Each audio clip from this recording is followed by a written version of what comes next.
غزالی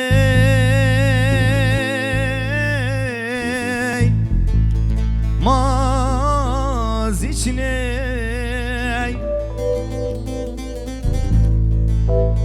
حچی دارا وزد چمه تمیل منی هیلیلی هیلیلی هیلیلی هیلیلی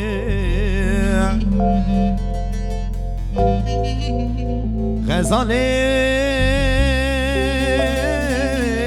مازی چنی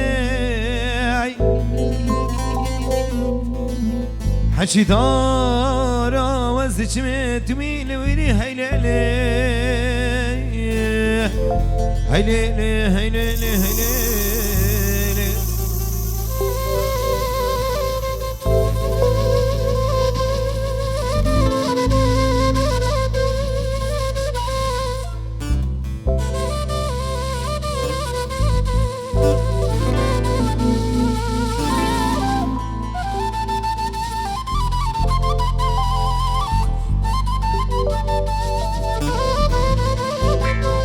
غزالی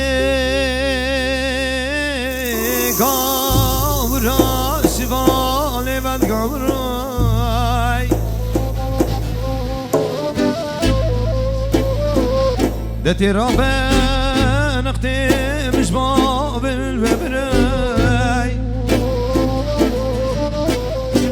ده شب دی بردری که مالا باب تمره دابوریم من اسلاف کری باوتن ورگرتی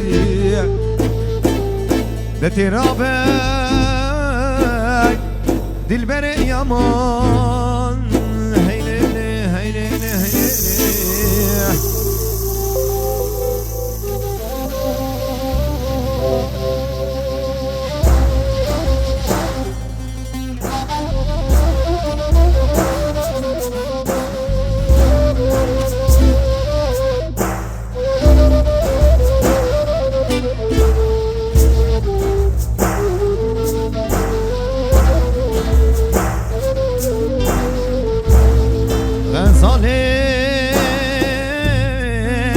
چبکی از فقیر بوم بنداور بوم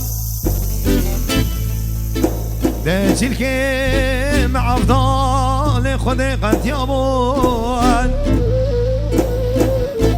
ده پلکا مجدار وشیا بود ده سرکا مج عصمان حفتار شیا بود ده ترابه دل بر یامان